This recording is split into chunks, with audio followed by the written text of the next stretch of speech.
In today's video, we are going to discuss about one of the important topics that is related to our Indian economy and GST. And the title of this very editorial is An Uneven Uptick. Before we come to this title or this editorial, let me make you understand the importance of this very topic. More than 100 times I have told you people that those topics that belong to our Indian economy or banking sector, that topics are very important for the examination that you are going to crack or going to take.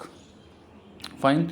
The very first thing, my duty is to make you aware of the topics that are important, and I have told you that those topics rather I should tell, that belongs to our economy and banking and finance. These topics are very much important. So in that very row, the next topic we have that deals in GST and economy of India is an uneven uptick. Uneven stands for not regular, not consistent, and uptick means increase, means rise, means बढ़ोतरी. So uneven means which is not sure or which is not permanent, which is temporary, you can say. And uptick means rise, increase. This topic is all about GST revenue. GST means what? Goods and services tax जो होता है that is GST. Revenue means होता है राजस्व, संप्राप्ति, you can say, जो प्राप्त करते हो आप. तो GST की जो रेवेन्यू है यानी राजस्व की जो ट्रेंड्स हैं, यानी जो ट्रेंड क्या है, बढ़ता जा रहा है या घटता जा रहा है, उसके बारे में चर्चा होगी. Now come to the next line. GST revenue, revenue means राजस्व, ट्रेंड्स इंडिकेट, यानी जो GST के राजस्व के जो ट्रेंड्स हैं, जिस तरह ये देखने को मिल रहा है, वो इंडिकेट करता है यानी ये इशारा करता है that the recovery is neither smooth nor fast. जो रिकवरी है वो ना ही स्मूथ है, स्मूथ तो जानते हैं बिना कोई बाधा का जो हो, स्लोली चल रहा हो, और ना ही ये फास्ट है. यानी इसको देख करके, यानी जो GST रेवेन्यू के ट्रेंड को देख करके आप ये नहीं कह सकते कि सब कुछ आराम से हो रहा है, बिना कोई बाधा के हो रहा है, और ये भी नहीं कह सकते हैं आप कि बहुत फास्ट बढ़ रहा है. ना स्मूथ है और ना ही फास्ट है. आगे देखते हैं. विथ ग्रॉस रेवेन्यूज़, ग्रॉस का मतलब होता है सकल, इंक्लूसिव, यानी सारे को अगर देखें एक साथ लेकर के, तो विद ग्रॉस रेवेन्यूज़ मतलब राजस्व of 1.12 lakh crore in August, the GST has now held over 1 lakh crore a month for almost a full year. अगस्त के महीने में 1.12 लाख करोड़ के कलेक्शन के साथ ही, GST के कलेक्शन के साथ ही, यानी रेवेन्यू या राजस्व के साथ ही, जो GST है हमारा लगभग 1 करोड़ पर मंथ, ये पूरे साल का ये ट्रेंड रहा है. यानी प्रत्येक मंथ के लिए 1 लाख करोड़ GST का कलेक्शन हुआ है. अब आगे देखते हैं. This only blip in the past 11 months came in June. थोड़ा सा जो लड़खड़ाहट थी, ब्लीप थी, ब्लीप का मतलब वही हुआ, थोड़ी सी जो कमी आई वो जून के महीने में देखने को मिली. यानी बाकी 11 मंथ्स में 1 लाख करोड़ का कलेक्शन देखने को मिला पूरे साल में. लेकिन एक मंथ ऐसा था जब जो टेकिंग्स था, टेकिंग्स का मतलब यहाँ पे जो है, यहाँ पे राजस्व की जो वसूली कह सकते हो या जो प्राप्ति कह सकते हो, वो फेल का मतलब होता है कम हो गया, बिलो 93,000 करोड़. हर महीने में 1 लाख रहा या उससे ऊपर रहा, लेकिन जून के महीने में ये थोड़ा सा नीचे चला गया और 93,000 करोड़ ही ये रहा. क्यों रहा ऐसा? In the after math of the second COVID-19 wave that compelled mobility restrictions across states. इसके पीछे का जो वजह है, in the after math of का मतलब होता है एज अ रिजल्ट ऑफ, की वजह से, के कारण. तो एक किसके कारण हुआ? कोविड-19 का जो सेकेंड वेव आया था, जिसकी वजह से लोग मजबूर हो गए थे। Sorry for the disturbance. I got a call now. Now I was talking about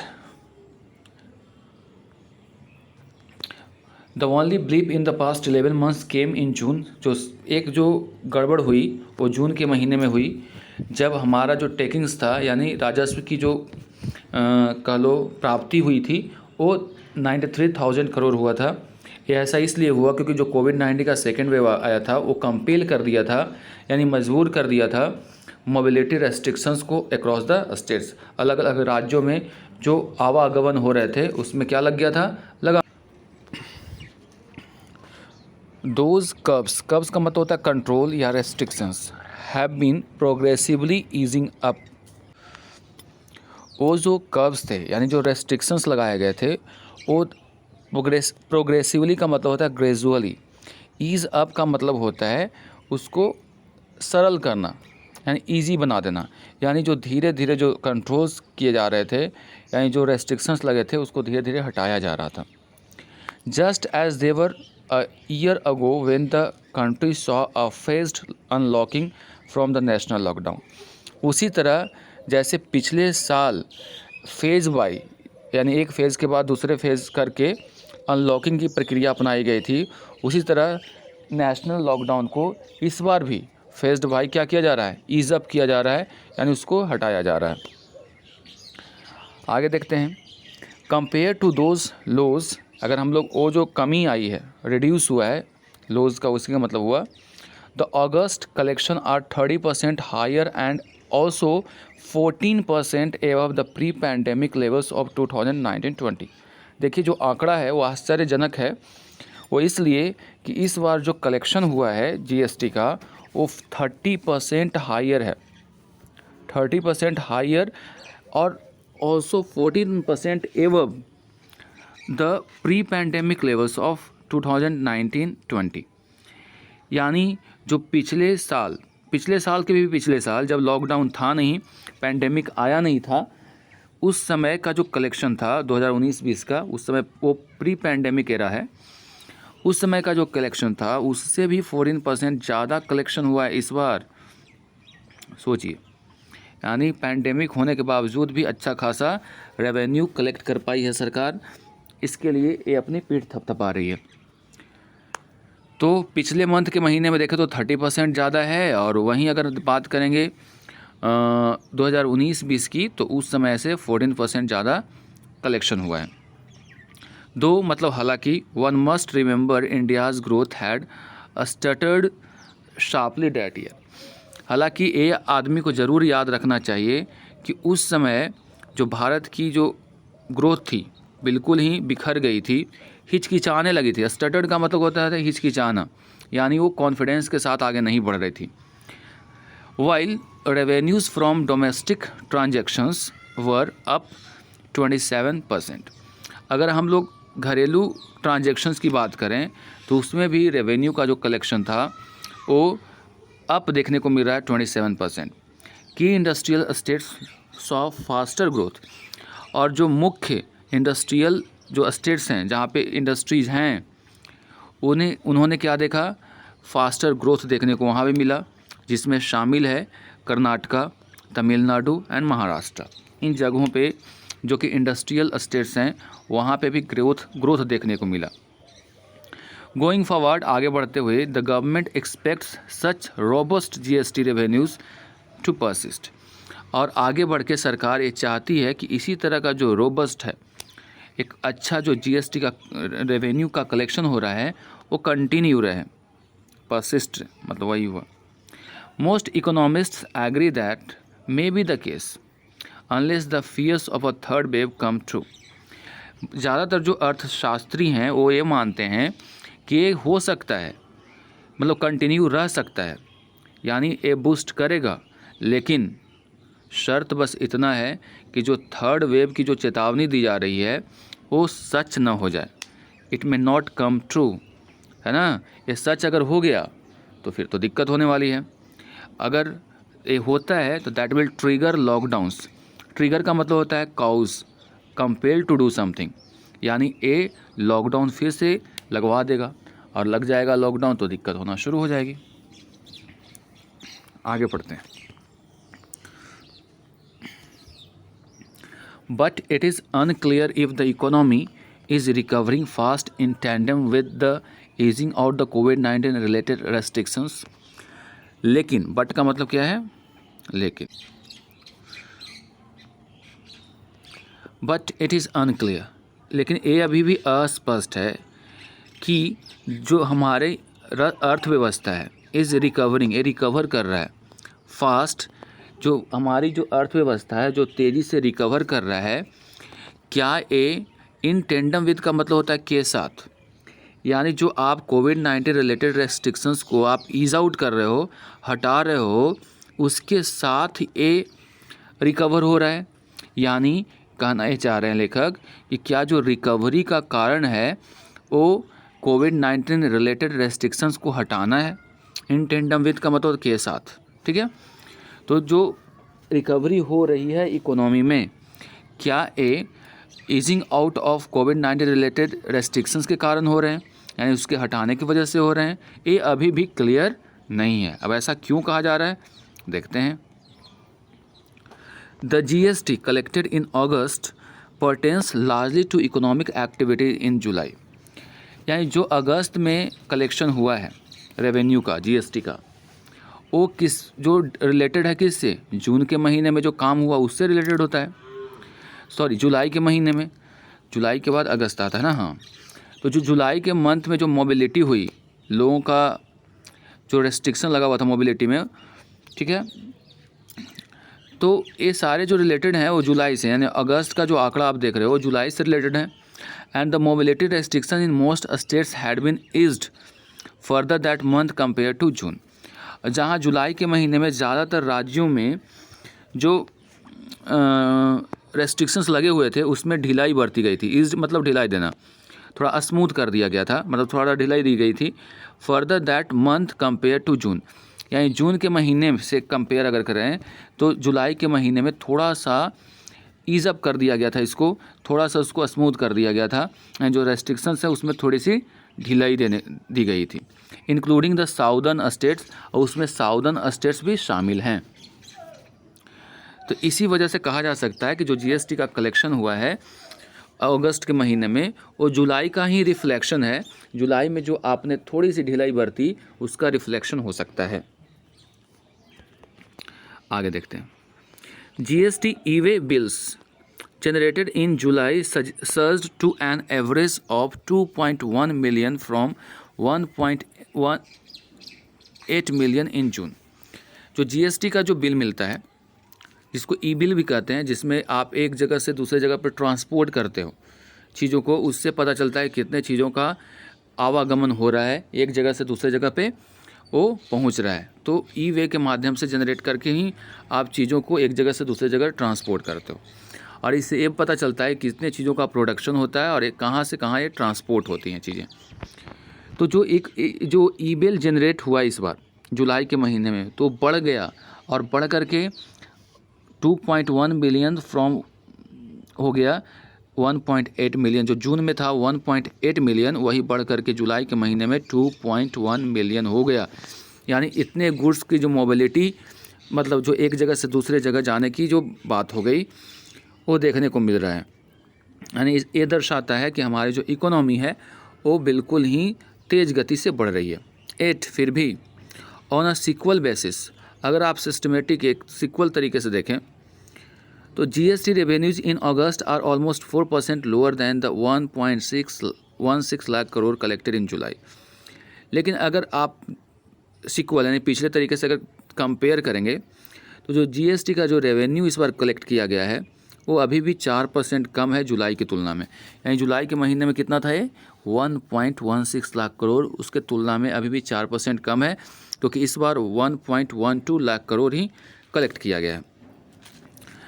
this recovery, जो ये रिकवरी हुई है यानी थोड़ा सा सुधार आया है, अपीयर्स चॉपी। चॉपी का मतलब क्या होता है, चॉपी का मतलब ही होता है जो कि अभी भी you can also say that choppy means टेनुअस। टेनुअस means what, टेनुअस का मतलब होता है जो कि टेम्पोररी होता है, जैसा टाइटल में इसका लिखा हुआ है वही चॉपी का मतलब होता है। तो जो अभी भी जो रिकवरी देखने को मिलता है वो चॉपी है या अभी भी क्लियर नहीं है रादर देन फास्ट, ठीक है। सिमिलरली उसी तरह से the government's claim of higher compliance levels reiterated over the past several months need to be matched with accompanying numbers। दूसरी तरफ गवर्नमेंट का जो क्लेम है, दावा है कि हायर कॉम्प्लायंस लेवल्स था, वो बार बार रिपीट किया गया था। कॉम्प्लायंस लेवल का मतलब होता है अनुपालन करना, यानी अब बहुत सारी ऐसी चीज़ें हैं जिसमें आपके सरकार के द्वारा जो कही गई बात को अनुपालन करना था। तो ये भी इसके साथ एक मैटर हो सकता है क्योंकि बहुत सारे रेस्ट्रिक्शंस लगे हुए थे at the start of GST regime. जब जीएसटी शुरू हुआ था, कब शुरू हुआ था? 4 years ago, 4 साल पहले। It had 6.6 million tax payers, तब इसके पास 6.6 मिलियन टैक्स पेयर थे। वहीं ऑन जीएसटी डे दिस जुलाई, इस जुलाई की बात करें, the finance minister said this had risen to 12.8 million. तो फाइनेंस मिनिस्टर ने कहा कि ये बढ़ करके 12.8 मिलियन हो गया है। But how many of them are filing returns each month is no longer known since the government stop disclosing that number from February 2021। लेकिन कितने लोग ऐसे हैं जो इनमें से इनकम टैक्स रिटर्न्स को फाइल करते हैं, वो आंकड़ा अब हमारे पास नहीं आ पाता है क्योंकि सरकार उसको रोक लगा दिया डिस्क्लोज करने पे। कब से? February 2021 से। This makes it virtually impossible to distil the effect of the compliance and growth on GST revenues. इसलिए ये अब डिफ़िकल्ट हो गया है और इम्पॉसिबल हो गया है संभवतः to distil the effects. Distil से मतलब होता है ये पता लगा करके उसको हटाना। इसका क्या असर पड़ेगा कॉम्प्लायंस का, अनुपालन का और ग्रोथ का जीएसटी पे, वो रेवेन्यूज़ पे, ये हम लोगों को पता नहीं चल पा रहा है। यानी जीएसटी पे जो रेस्ट्रिक्शंस लग रहे हैं या फिर जो भी अनुपालन की बात हो रही है, इसका प्रभाव जीएसटी के रेवेन्यू कलेक्शन पे क्या होगा, कितना बढ़ा कितना घटा, ये हम लोगों को पता नहीं चल पाएगा। ठीक है, एक बार फिर से समझ लेते हैं। पहले की तुलना में अभी देखो, जब जीएसटी आया था उस समय हमारे देश में 6.6 मिलियन टैक्स पेयर्स थे, लेकिन ये 4 साल में हमारे देश में 12.8 मिलियन टैक्स पेयर्स हो गए हैं। लेकिन ये आंकड़ा अभी भी हमारे पास नहीं है कि कितने लोग इनकम टैक्स रिटर्न्स को फाइल करते हैं, क्योंकि सरकार इस पर रोक लगा दी है। चलिए आगे बढ़ते हैं। डेविएट का मतलब होता है भटक जाना। Standard data points spikes suspicion, यानी जो डेटा पॉइंट है उस स्टैंडर्ड से अपने आप को डेविएट कर लेना, रास्ता भटक जाना, ये इशारा करता है, पॉइंट करता है। स्पाइक्स मतलब होता है बढ़ोतरी किस चीज़ में, सस्पिशंस मतलब होता है शंका, यानी शंका को बढ़ा देता है। About what they strive to hide, शंका किस बारे में, क्योंकि वे लोग छुपाना क्या चाहते हैं। The government would do well to restore and enhance its quality of data disclosures. Even state wise revenues have been selectively shared recently. The government would do well to restore, सरकार पूरी कोशिश करेगी फिर से रीस्टोर करने की, enhance its quality, अपने quality को इन्हांस करने की, डाटा को डिस्क्लोजर को लेकर के, यानी डाटा को डिस्क्लोज किया जाए इसको लेकर के सरकार कोशिश करेगी। Even state wise revenues have been selectively shared recently, यहाँ तक कि जो स्टेट वाइज जो रेवेन्यूज़ आए हैं उसको भी शेयर किया गया recently. As the reserve bank of India governor has highlighted, जैसा कि भारत के रिजर्व बैंक जो है उसके गवर्नर हैं उन्होंने हाईलाइट किया है, the economy is still delicately poised, यानी अभी भी जो हमारे जो इकोनॉमी है वो बहुत ही नाजुक तरीके से, टैक्टफुली तरीके से आगे बढ़ रही है। मैन्युफैक्चरिंग रिकवरी हैज़ स्टम्बल्ड इन अगस्त, और मैन्युफैक्चरिंग जो रिकवरी है वह स्टम्बल्ड हो गया है, थोड़ा सा लड़खड़ाया है अगस्त में, बट ठीक ठाक है। सर्विसेज रिमेंस स्ट्रेस, अभी भी सर्विसेज जो हैं, सेवाएं हैं, वो स्ट्रेस्ड है, उसके ऊपर बहुत प्रेशर है। एक्सपोर्ट्स स्टे स्ट्रॉन्ग, लेकिन एक्सपोर्ट्स की बात करें तो अभी स्ट्रॉन्ग है, but have slipped on month basis just like GST collections.